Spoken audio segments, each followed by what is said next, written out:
প্রিয় দর্শক, আশা করি ভালো আছেন সবাই। যে যেখানে আছেন ভালো আছেন।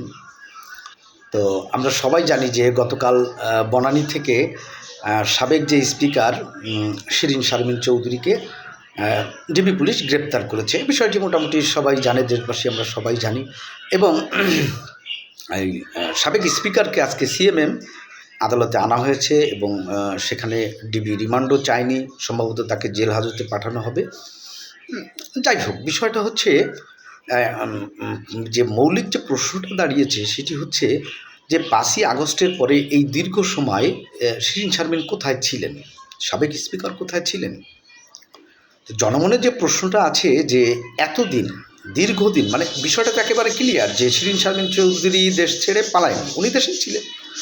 তো দেশে যদি থেকে থাকে, জনগণের প্রশ্ন হচ্ছে এতদিন এই দীর্ঘ সময় শিরীন শারমিন চৌধুরী কোথায় ছিলেন, আত্মগোপনে ছিলেন নাকি তাকে গৃহবন্দী করে রাখা হয়েছিল।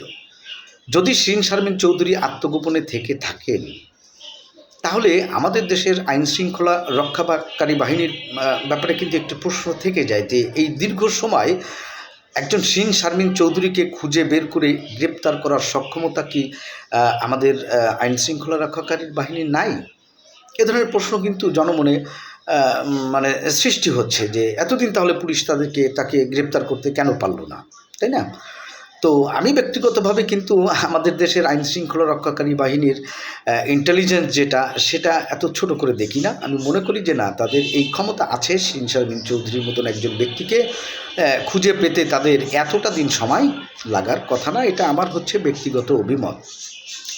তাহলে এখন যে প্রশ্নটা দাঁড়াচ্ছে যে দীর্ঘদিন শিরীন শারমিন চৌধুরী কোথায় ছিলেন, কার কাছে ছিলেন, কেন ছিলেন। তো এটা দুটো সম্ভাবনার কথা জনমনে আছে, যে সরকার হয়তো তাকে গৃহবন্দী করে রেখেছিল, অথবা শিরীন শারমিন চৌধুরী আগে থেকেই গ্রেপ্তার ছিলেন, সেটা জানানো হয়নি, দেখানো হয়নি, এরকম হতে পারে। আবার উনি আত্মগোপনে ছিলেন, সেটা হতে পারে। তবে বললাম তো যে আইন শৃঙ্খলা রক্ষাকারী বাহিনী চাইলে শিরীন শারমিন চৌধুরীকে খুঁজে পেতে এতটা সময় লাগবে, এই কথাটা জনগণের মধ্যে সবাই কিন্তু বিশ্বাস করে না, তাই না। সে যাই হোক, গৃহবন্দী করে রাখা হোক, অথবা শিরীন শারমিন চৌধুরীকে গ্রেপ্তার করে রাখা হোক, অথবা না রাখা হোক, শিরীন শারমিন চৌধুরী নিজেই আত্মগোপনে থাকুন না কেন, তো সেই দীর্ঘ সময় কিন্তু পার হয়ে গেছে। নতুন সংসদ হয়েছে, স্পিকার নিয়ে অনেক কথা হয়েছে নতুন সংসদে, যে সাবেক স্পিকাররা কে কোথায় আছে খুঁজে বের করা হোক, তাই না। সাংবিধানিক বাধ্যবাধকতা অনুযায়ী তাদের কাউকে এনে এই সংসদ অধিবেশনটা শুরু করা যাক, এ ধরনের অনেক কথা কিন্তু আমরা শুনেছি। কিন্তু সেদিকে আমরা কাউকে, সরকার দলীয় বা বিরোধী দলীয় কাউকে ওইদিকে আমরা যেতে দেখিনি, তাই না।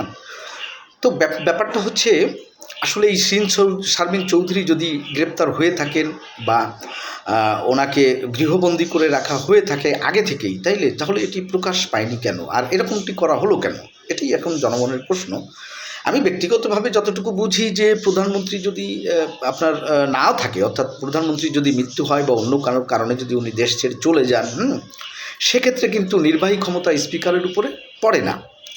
সেক্ষেত্রে রাষ্ট্রপতি আবার প্রধানমন্ত্রী নিয়োগ দিতে পারেন, কিন্তু সেক্ষেত্রে আপনার সংসদে বিষয়টি হচ্ছে পাশ হতে হবে। সংসদে যদি সর্বোচ্চ ভোটে একজন প্রধানমন্ত্রী নির্বাচিত হয়, তাহলে রাষ্ট্রপতি সেই প্রধানমন্ত্রীকে অ্যাকসেপ্ট করবেন। এটি হচ্ছে সাংবিধানিক নিয়ম, যতটা আমি জানি।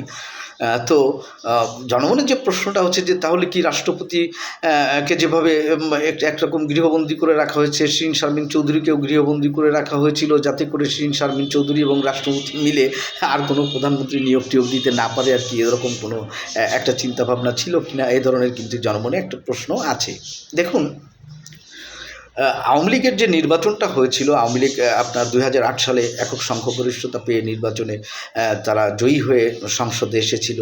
তো আমরা যারা মোটামুটি একটু আইন বুঝি, আমরা কিন্তু সবাই জানি যে আসলে সংসদে যদি সংসদের আপনার যারা সদস্য আছে, এই মেজরিটি সদস্যের ভোটে যেটি পাস হয় সেটি মূলত আইনে পরিণত হয়, তাই না।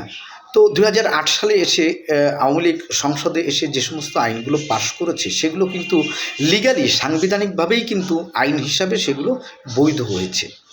এবং কেয়ারটেকার সরকার যে বাতিলটা দিয়েছিল সংসদ, হ্যাঁ, সেটি মৌলিকতার দিক থেকে কিছু হতে পারে না পারে সেটা নিয়ে বিতর্ক আছে, কিন্তু আইনে কিন্তু এই তত্ত্বাবধায়ক সরকার বাতিল ব্যবস্থাটা কিন্তু আপনি কোনোভাবেই আওয়ামী লীগকে বা শেখ হাসিনাকে বা তাদের যারা ছিল ওই সময় আইনমন্ত্রী এদের কিন্তু আটকাতে পারবেন না, কারণ বিষয়টা তো সংসদেই পাশ হয়েছে, তাই না? তো এখন যে বিষয়টা দাঁড়াচ্ছে যে এই পরবর্তী নির্বাচনগুলোও কিন্তু কেয়ারটেকার অধীন ছাড়া, মানে একেবারে দালিলিকভাবে অক্ষরে অক্ষরে কিন্তু আইনসম্মত কোনো নির্বাচনই কিন্তু বেআইনি নয়। প্রত্যেকটা নির্বাচনী আইন মেনে হয়েছে, তবে নির্বাচনটা সবাই অংশগ্রহণ করেনি বিধায় একটি বিতর্কিত নির্বাচন হিসাবে আমরা সেটা মনে করি, কিন্তু প্রতিটি নির্বাচন কিন্তু আইন সিদ্ধ। সেই হিসেবে কিন্তু আপনার যেটি হয়েছে যে প্রধানমন্ত্রী যেটি ছিলেন শেখ হাসিনা, সাবেক প্রধানমন্ত্রী জিরান ছিলেন, উনি বৈধ প্রধানমন্ত্রী ছিলেন, রাষ্ট্রপতি বৈধ, স্পিকার বৈধ, সবই কিন্তু বৈধ, তাই না? তো এখন মাঝখানে যে ঘটনাটা ঘটে গেল, তো এই বিপ্লবের পরে উচিত ছিল হচ্ছে সংবিধানটাকে রহিত করে তারপরে আপনার একটি সরকার গঠন করে সেখান থেকে আপনার যাকে বলে যে সংবিধান স্থগিত করে একটা নির্বাচন দিয়ে একটি বিপ্লবী সরকারের কায়দায় একটা সরকার গঠন করা দরকার ছিল। তো সেটা না করাই কিন্তু এখন যে সংসদ আছে, পরবর্তীতে কিন্তু এই সমস্ত সংসদ নির্বাচন এবং ইউনুসকে নিয়ে কিন্তু পরবর্তীতে অনেক রকমের প্রশ্ন উঠবে।